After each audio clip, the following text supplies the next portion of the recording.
வணக்கம். வேந்தரின் உச்சிவேளை பகல் செய்திகளுக்காக கௌரி விஸ்வநாதன். ரீதா, முதலில் தலைப்புச் செய்திகள். இரண்டாவது நாளாக முதல்வர் மம்தா போராட்டம். சிபிஐயை மத்திய அரசு தூண்டிவிடுவதாக குற்றச்சாட்டு.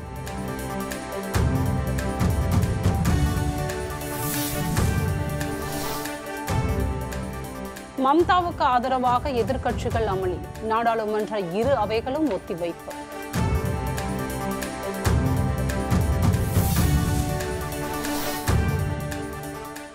மக்களவைத் தேர்தலுக்கு தயாராகும் அதிமுக. விருப்ப மனு விநியோகம் தொடக்கம்.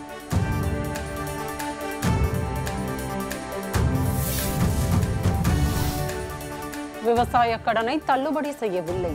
மத்திய அரசு மீது மு.க. ஸ்டாலின் புகார்.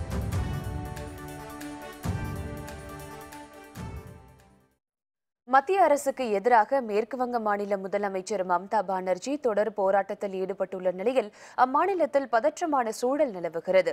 சாரதா நிதி நிறுவனம் மற்றும் தி ரோஸ்வேலி ஊழல் தொடர்பாக கொல்கத்தா மாநகர காவல் ஆணையர் ராஜீவ்குமாரிடம் விசாரணை நடத்த சிபிஐ அதிகாரிகள் நேற்றிரவு அவரது இல்லத்திற்கு சென்றனர். இதற்கு எதிர்ப்பு தெரிவித்து சிபிஐ அதிகாரிகள் 15 பேரை கொல்கத்தா போலீசார் கைது செய்தனர். மாநில அரசின் அனுமதி இல்லாமல் கொல்கத்தா ஆணையரிடம் சிபிஐ அதிகாரிகள் விசாரணை நடத்த வந்ததை கண்டித்து மேற்குவங்க முதல்வர் மம்தா பானர்ஜி தனது கட்சியினருடன் தொடர் போராட்டத்தில் ஈடுபட்டுள்ளார்.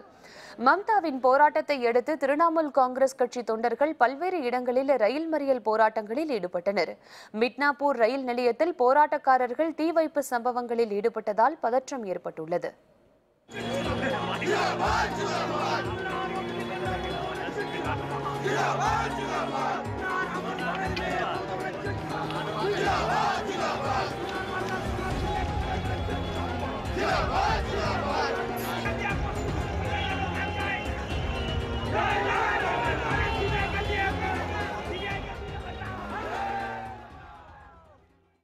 இதனிடையே மேற்கு வங்க மாநிலத்தில் சிபிஐ அதிகாரிகள் பணி செய்ய விடாமல் தடுப்பது தொடர்பாக உச்சநீதிமன்றத்தில் இன்று மனு தாக்கல் செய்யப்பட்டது.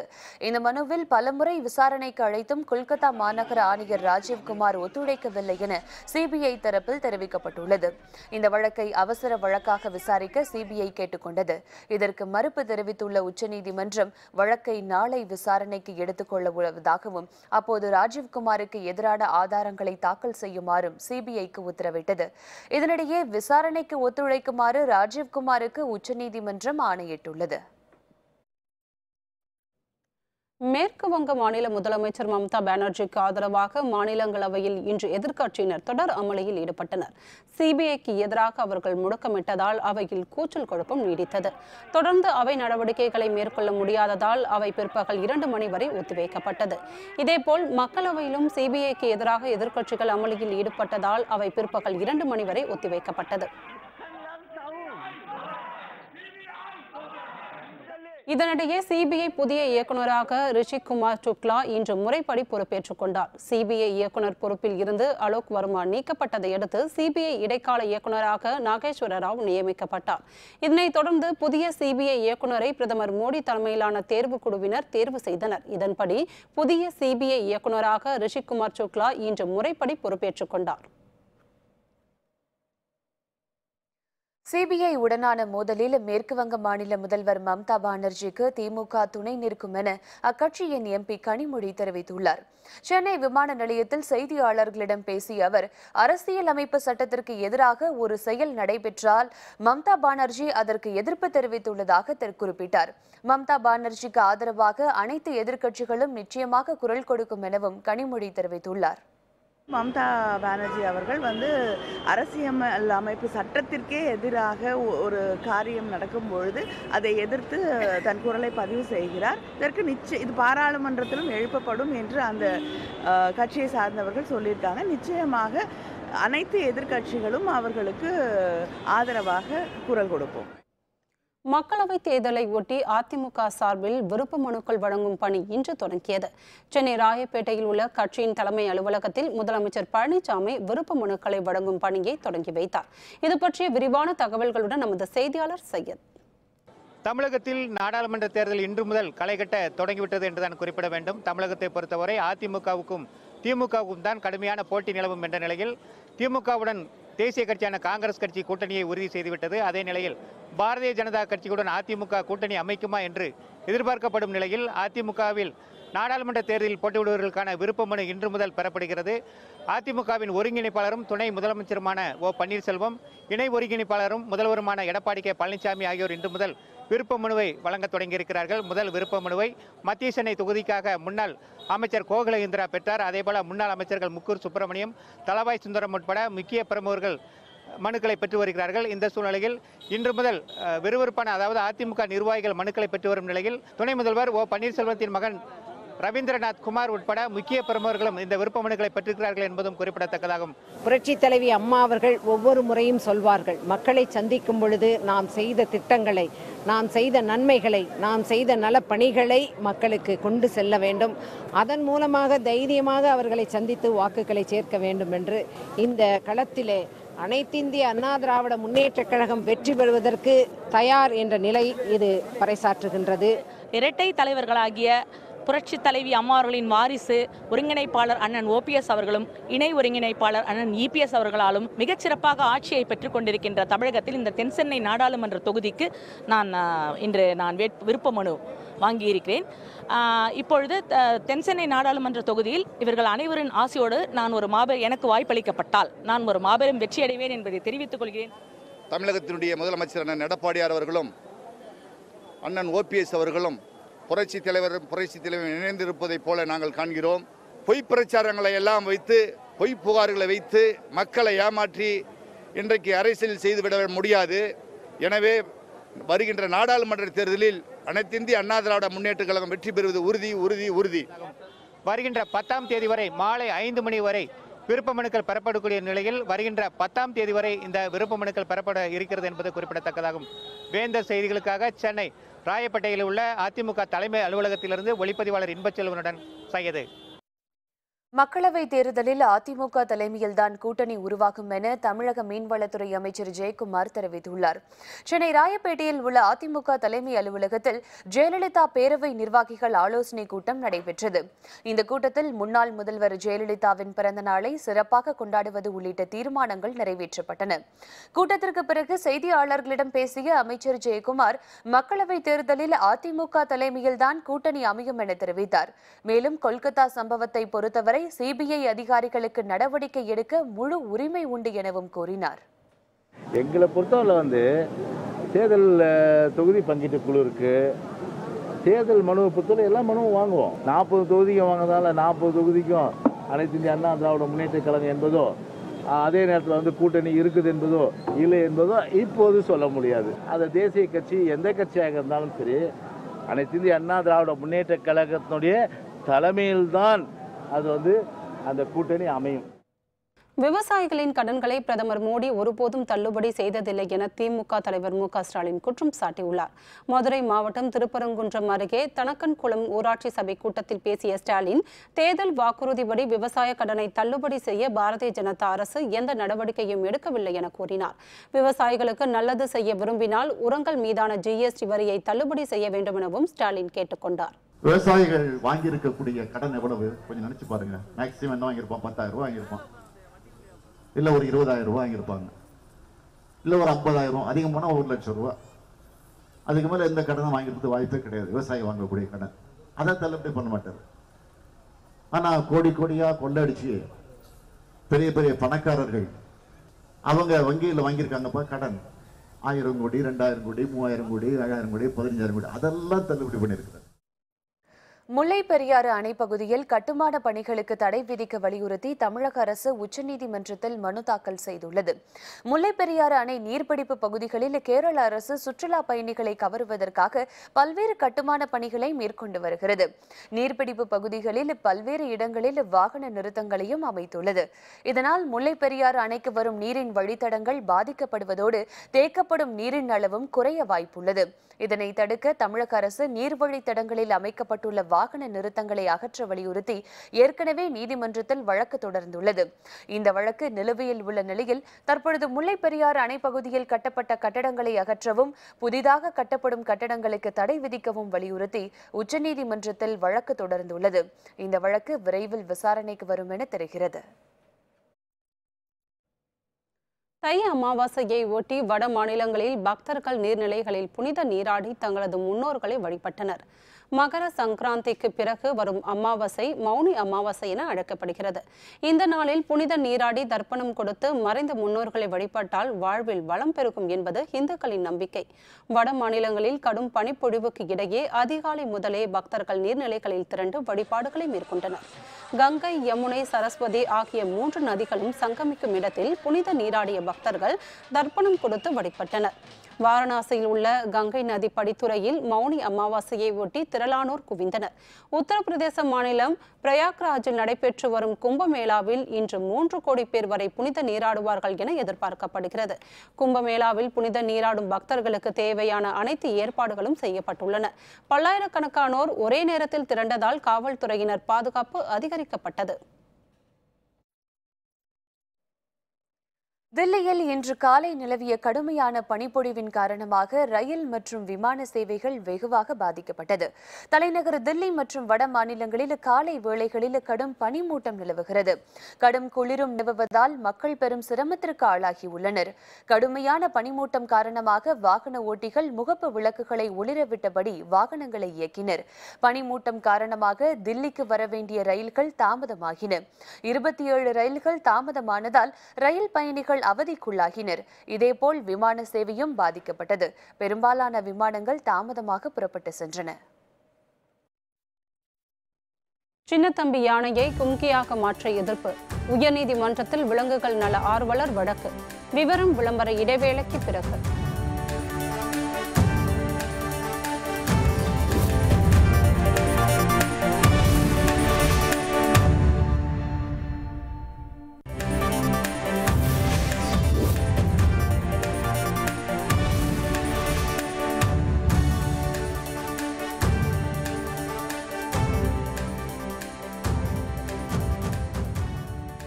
செய்திகள் தொடர்கின்றன. ஒப்பந்தம் முடிந்து சுங்கச்சாவடிகளில் பணம் வசூல் செய்தால் அரசு உரிய நடவடிக்கை எடுக்கும் என்று போக்குவரத்து துறை அமைச்சர் விஜயபாஸ்கர் தெரிவித்தார். போக்குவரத்து துறை சார்பில் நடைபெற்ற 30வது சாலை பாதுகாப்பு வார நிகழ்ச்சியில் பங்கேற்ற போக்குவரத்து துறை அமைச்சர் MR விஜயபாஸ்கர் பின்னர் செய்தியாளர்களை சந்தித்தார். அப்போது பேசிய அவர், தமிழகத்தில் விபத்தில் இறப்பவர்களின் எண்ணிக்கை கடந்த சில ஆண்டுகளை ஒப்பிடுகையில் குறைந்துள்ளதாக குறிப்பிட்டார். தமிழகத்தில் பல்வேறு அரசு பள்ளிகள் சாலை பாதுகாப்பு குறித்து விழிப்புணர்வு நிகழ்ச்சிகளை நடத்தி வருவதாக தெரிவித்தார். ஒப்பந்தம் முடிந்தும் சுங்கச்சாவடிகளில் பணம் வசூல் செய்யப்படுவது குறித்து புகார்கள் வரும் பட்சத்தில் உடனடி நடவடிக்கை மேற்கொள்ளப்படும் என்றும் அமைச்சர் கூறினார். இந்த நெடுஞ்சாலை துறையிலையும் தமிழக அரசு சார்பான துறையிலையும் அதிக டோல் முடிஞ்ச காலம் முடிஞ்ச இந்த பர்டிகுலர் பீரியட் முடிஞ்சதுக்கு அப்புறமும் தொடர்ச்சியாக வசூல் செய்யப்படுதுன்னு சொல்லி லாரி உரிமையாளர் சங்கம் தொடர்ச்சியாக இல்லை அப்படி இருந்தால் கோர்ட்டுக்கு போயிடுவாங்க. அது மாதிரி இருக்காது. அது டோல் நம்ம கண்ட்ரோலில் கிடையாது, சென்ட்ரல் கவர்மெண்ட்டு. அப்படி அது மாதிரி இல்லை இருந்தால் அவங்க ரைட் இன்ஃபர்மேஷன் ஆக்டில் வாங்கி லாரி அசோசியேஷன் ரொம்ப ஸ்ட்ராங் அசோசியேஷன், அவங்க அது மாதிரிலாம் அனுமதிக்க மாட்டாங்க. அப்படி ஏதாவது இருந்ததுனால நாங்கள் அரசு கவனத்துக்கு வந்தால் நடவடிக்கை எடுப்போம். திருப்பூர் மாவட்டத்தில் அவ்வப்போது ஊருக்குள் புகுந்துவிடும் சின்னத்தம்பி என பெயரிடப்பட்டுள்ள யானையை கும்கியாக மாற்ற வனத்துறையினர் முடிவு செய்தது கூறப்பட்ட நிலையில் இதனை எதிர்த்து சென்னை உயர்நீதிமன்றத்தில் மனு தாக்கல் செய்யப்பட்டுள்ளது. திருப்பூர் மாவட்டம் உடுமலைப்பேட்டை அருகே உணவு தேடி ஊருக்குள் நுழைந்துவிடும் காட்டு யானைகள் விளைநிலங்களை சேதப்படுத்தி விடுவதாக புகார் எழுந்துள்ளது. இவ்வாறு ஊருக்குள் நுழைந்த 2 யானைகளை வனத்துறையினர் மீண்டும் காட்டுக்குள் விரட்டியடித்தனர். இவற்றில் சின்னத்தம்பி என பெயரிடப்பட்ட ஒரு யானை மீண்டும் ஊருக்குள் நுழைந்ததால் அங்குள்ள மக்கள் அச்சமடைந்தனர். கும்கி யானையின் உதவியுடன் சின்னத்தம்பியை மீண்டும் வனப்பகுதிக்குள் விரட்ட எடுத்த முயற்சியின் போது யானை காயமுற்றது.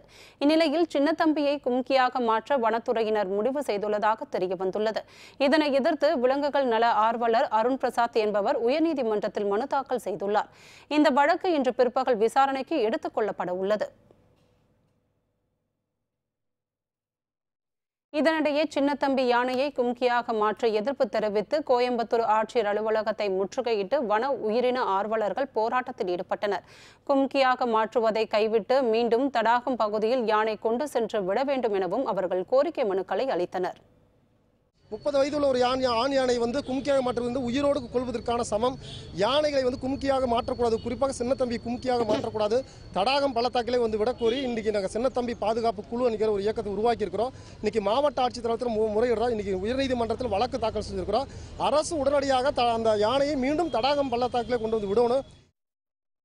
தருமபுரி மாவட்டத்தில் சோஃபா தயாரிக்கும் கடையில் மின்கசிவு காரணமாக ஏற்பட்ட தீ விபத்தில் ஏராளமான பொருட்கள் எரிந்து சேதமடைந்தன. தருமபுரி மாவட்டம் மதிக்கோன் பாளையத்தில் உள்ள சோஃபா தயாரிக்கும் கடையில் மின்கசிவு காரணமாக தீ விபத்து ஏற்பட்டது. சம்பவ இடத்திற்கு வந்த தீயணைப்புத் துறையினர் நீண்ட நேரம் போராடி தீயை அணைத்தனர். இந்த தீ விபத்தில் சோஃபா தயாரிக்கும் கடையில் இருந்த சோஃபாக்கள் அனைத்தும் எரிந்து சேதமடைந்துள்ளன.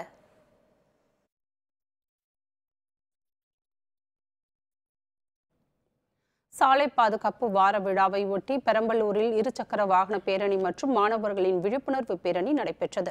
பெரம்பலூர் மாவட்ட நிர்வாகம் சார்பில் சாலை பாதுகாப்பு வார விழாவை முன்னிட்டு நடைபெற்ற விழிப்புணர்வு பேரணியை ஆட்சியர் சாந்தா துவக்கி வைத்தார். இதில் தலைக்கவசம் அணிவதன் அவசியம், சாலை விதிமுறைகளை கடைபிடித்தல் உள்ளிட்டவற்றை வலியுறுத்தி காவல்துறை மற்றும் ஊர்காவல் படையினரின் இருசக்கர வாகன பேரணி நடைபெற்றது. இந்த பேரணியில் ஆயிரக்கணக்கான மாணவ மாணவிகள் கலந்து கொண்டனர்.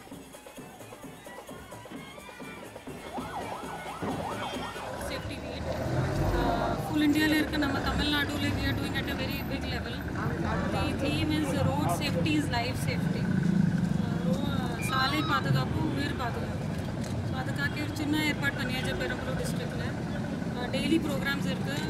ஒரு ஜங்ஷன்ல போய் நான் 7 ஜங்ஷன் செலக்ட் பண்ணியாச்சு. இங்கே ஜாஸ்தி ஆக்சிடென்ட் வருது. மக்களுக்கு ஒரு விழிப்புணர்வு வர வேண்டும் என்பதற்காக ஒரு மிகப்பெரிய நீண்ட ரேலியை நடத்தி கொண்டிருக்கிறோம்.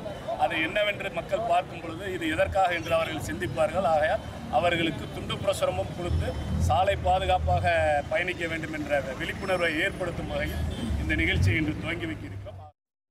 சாலை பாதுகாப்பு வார விழாவை ஒட்டி சேலத்தில் மாநகர காவல்துறை சார்பில் விழிப்புணர்வு பேரணி நடைபெற்றது.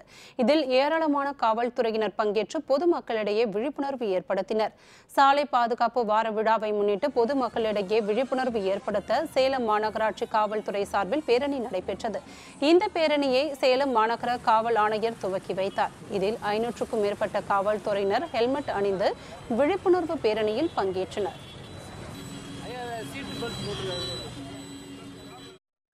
திருவள்ளூரில் விபத்தில்லா பயணம் அமைய சாலை பாதுகாப்பு வார விழாவை முன்னிட்டு போக்குவரத்து துறை சார்பில் விழிப்புணர்வு பேரணி நடைபெற்றது. திருவள்ளூரில் 30வது சாலை பாதுகாப்பு வார விழாவை முன்னிட்டு நடைபெற்ற பேரணியை ஆட்சியர் மகேஸ்வரி ரவிக்குமார் தொடங்கி வைத்தார். இந்த பேரணியில் குடிபோதையில் வாகனம் இயக்கக்கூடாது, கட்டாயம் ஹெல்மெட் அணிய வேண்டும் என்பதை வலியுறுத்தி முழக்கங்கள் எழுப்பப்பட்டன. இதில் ஏராளமான பள்ளி மாணவர்கள் மற்றும் போக்குவரத்து துறை அதிகாரிகள் கலந்து கொண்டனர்.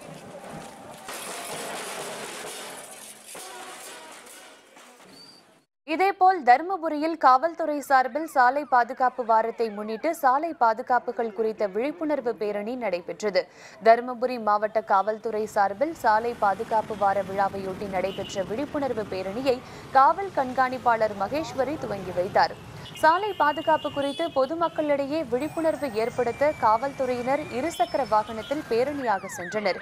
இந்த பேரணியில் தலைக்கவசம் அணிவதன் அவசியம், சாலை விதிமுறைகளை பின்பற்றுதல் உள்ளிட்டவற்றை குறித்து விழிப்புணர்வு ஏற்படுத்தப்பட்டது. சென்னை சைதாப்பேட்டையில் உள்ள அருள்மிகு காரணீஸ்வரர் கோவில் குளக்கரையில் தை அமாவாசையை ஒட்டி திரளானோர் வழிபாடு நடத்தினர். தை அமாவாசை நாளில் மறைந்த முன்னோர்களை வழிபட்டால் வாழ்வில் வளம் பெருகும் என்பது நம்பிக்கை. இதன்படி சென்னையில் உள்ள பல்வேறு கோவில்களில் மற்றும் நீர்நிலைகள் அருகே அதிகாலை முதலே திரண்ட பக்தர்கள் மறைந்த தங்களது முன்னோர்களுக்கு படையிலிட்டு தர்ப்பணம் கொடுத்து வழிபட்டனர்.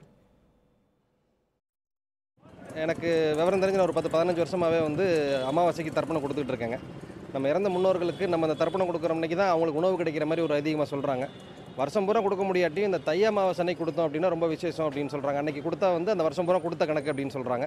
மாதம் கொடுத்துட்றேன். தை அமாவாசை ரொம்ப சிறப்பு அப்படின்னால கொடுக்கலான்றதுக்காக இங்கே காரணேஸ்வரர் கோயிலுக்கு வந்திருக்கேங்க. இன்றைக்கி தை அமாவாசைனாலே சிறப்பு தான். ஆனால் இது தை அமாவாசை ரொம்ப சிறப்பு. இது நம்ம முன்னோர்களுக்கு கொடுக்கக்கூடிய ஒரு திதி. இதனால் நம்ம குடும்பம் ரொம்ப விருத்தியாகும், நல்லது நடக்கும், முன்னேற்றம் இருக்கும் வாழ்க்கையில். தை அமாவாசையொட்டி ராமேஸ்வரம் கடற்கரையில் திரண்ட மக்கள் தங்கள் முன்னோர்களுக்கு திதி கொடுத்து வழிபாடு செய்தனர். 60 ஆண்டுகளுக்கு ஒருமுறை வரும் மகோதய அமாவாசையை ஒட்டி ராமநாதபுரம் மாவட்டம் ராமேஸ்வரத்தில் உள்ள அக்னி தீர்த்தக்கரையில் ஏராளமான பக்தர்கள் தம் முன்னோர்களுக்கு தர்ப்பணம் கொடுத்து வழிபட்டனர். பின்னர் அருள்மிகு ராமநாத சுவாமி கோவிலில் உள்ள புனித தீர்த்தக்கரையில் பக்தர்கள் நீராடி சுவாமி தரிசனம் செய்தனர். இதனைத் தொடர்ந்து ராமநாத சுவாமி, பர்வதவர்த்தினி அம்பாள் அக்னி தீர்த்தக்கரையில் அருள்பாலித்தனர். மேலும் நீராடிய பக்தர்கள் துணிகளை கடலில் விட்டு செல்வதால் சுகாதார சீர்கேடு ஏற்படுவதாக பொதுமக்கள் குற்றம் சாட்டியுள்ளனர்.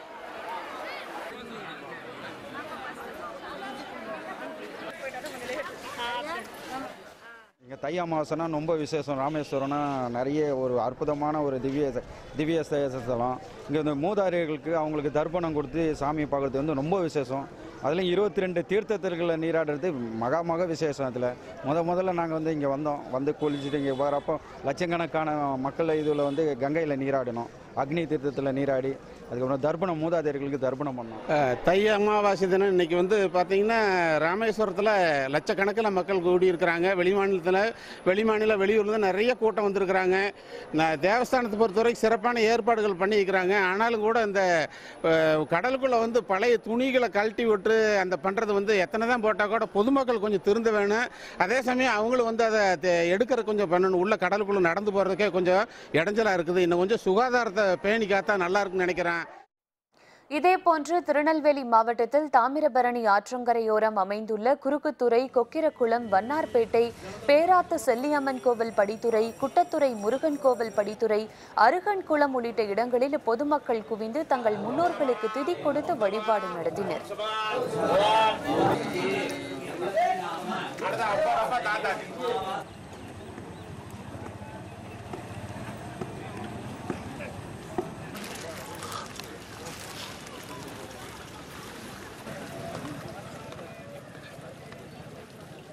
இதேபோல் திருநெல்வேலி மாவட்டம் அம்பாசமுத்திரம் அருகே உள்ள பாபநாசத்தில் அதிகாலை முதலே பக்தர்கள் குவிந்து தாமிரபரணி நதியில் புனித நீராடி தங்களது முன்னோர்களுக்கு தர்ப்பணம் கொடுத்து வழிபட்டனர். இதற்காக சென்னை, திருச்சி உள்ளிட்ட பகுதிகளிலிருந்து ஏராளமானோர் குவிந்தனர்.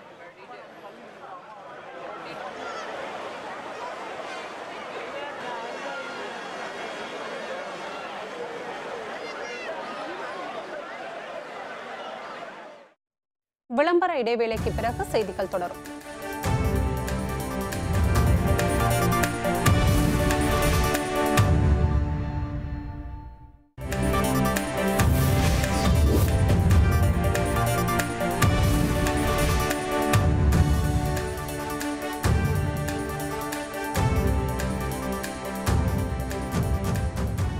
செய்திகள் தொடர்கின்றன. மெக்சிகோவில் எல்லை சுவர் எழுப்பும் விவகாரத்தில் ட்ரம்ப் தலைமையிலான அரசு நிதி திரட்டுவதற்காக முயற்சித்து வருகிறது. எனினும் எல்லை சுவர் விவகாரத்திலும் அகதிகள் விவகாரத்திலும் அமெரிக்க அதிபர் ட்ரம்பின் செயலுக்கு ஜனநாயக கட்சியினர் எதிர்ப்பு தெரிவித்து வருகின்றனர். இந்நிலையில் மெக்சிகோவின் தென்மேற்கு எல்லையில் பாதுகாப்பை அதிகரிக்கும் பொருட்டு சுங்கத்துறையினருடன் 3750 வீரர்களை அமெரிக்க அரசு கூடுதலாக அனுப்பி வைத்துள்ளது. துறைமுகத்தின் நுழைவு பகுதியில் இருந்து 150 கிலோமீட்டருக்கு வேலியில் கம்பி அமைக்கும் பணிகள் நடைபெற்று வருகின்றன. வீரர்கள் 90 நாட்களுக்கு சுங்கத்துறையினருடன் எல்லையில் பாதுகாப்பு பணியில் ஈடுபடுவார்கள் எனவும் எல்லை விவகாரத்தில் எந்த சமரசமும் இல்லை எனவும் அமெரிக்கா தெரிவித்துள்ளது. சீனாவில் சந்திர புத்தாண்டை வரவேற்கும் விதமாக வசந்த கால விழாவிற்கான ஏற்பாடுகள் முனைப்புடன் நடைபெற்று வருகின்றன. சீனாவில் சந்திர புத்தாண்டு நாளை கொண்டாடப்பட உள்ளதை முன்னிட்டு அதனை வரவேற்கும் விதமாக பல்வேறு கலை நிகழ்ச்சிகள் தொடர்ந்து நடைபெற்று வருகின்றன. அதன் ஒரு பகுதியாக வசந்த கால விழா இன்று மாலை கொண்டாடப்பட உள்ளது. அதற்கான முன்னேற்பாடுகள் சீனாவில் தீவிரமாக நடைபெற்று வருகின்றன. பிரம்மாண்டமாக வடிவமைக்கப்பட்டுள்ள அரங்கத்தில் கொண்டாட்டத்தை அதிகரிக்கும் வகையில் உயர் தொழில்நுட்ப சாதனங்களை சீனா முதன்முறையாக பயன்படுத்த உள்ளது. இதனிடையே வசந்த கால விழாவையொட்டி நடன கலைஞர்கள் ஒத்திகையில் ஈடுபட்டனர்.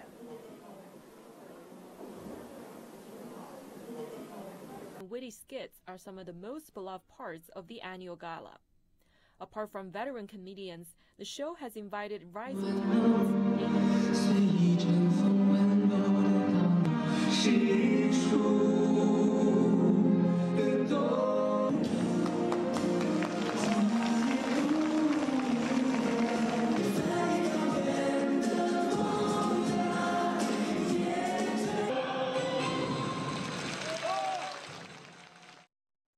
இத்தாலியில் நடைபெற்ற பனிச்சறுக்கு போட்டியை பார்வையாளர்கள் உற்சாகத்துடன் கண்டு ரசித்தனர்.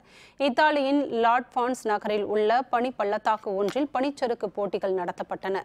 இதில் லண்டன், இத்தாலி, ஆஸ்திரியா உள்ளிட்ட நாடுகளை சேர்ந்த வீரர்கள் கலந்து கொண்டனர். குறுகிய நேரத்தில் இலக்கை அடைந்தவர்களே வெற்றியாளர்கள் என்பது போட்டியின் விதிமுறை. அதன்படி 800 மீட்டர் தூரம் கொண்ட பனிச்சரிவில் போட்டியாளர்கள் சறுக்கி சென்றதை பார்வையாளர்கள் உற்சாகத்துடன் ரசித்தனர். 46 வினாடியில் இலக்கை அடைந்த இத்தாலி வீரர் அலெக்ஸ் குரூபார் முதலிடம் பிடித்தார். இதேபோன்று 2 மற்றும் 3வது இடத்தை ஆஸ்திரிய வீரர்கள் பிடித்தனர்.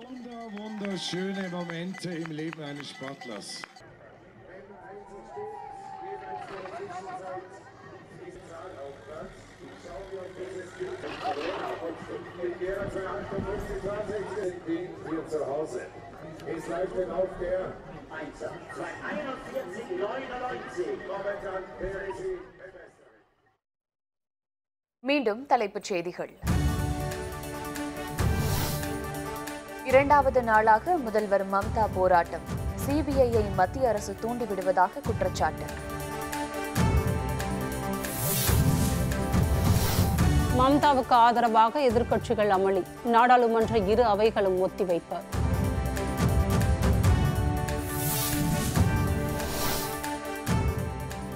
மக்களவைத் தேர்தலுக்கு தயாராகும் அதிமுக. விருப்ப மனு விநியோகம் தொடக்கம்.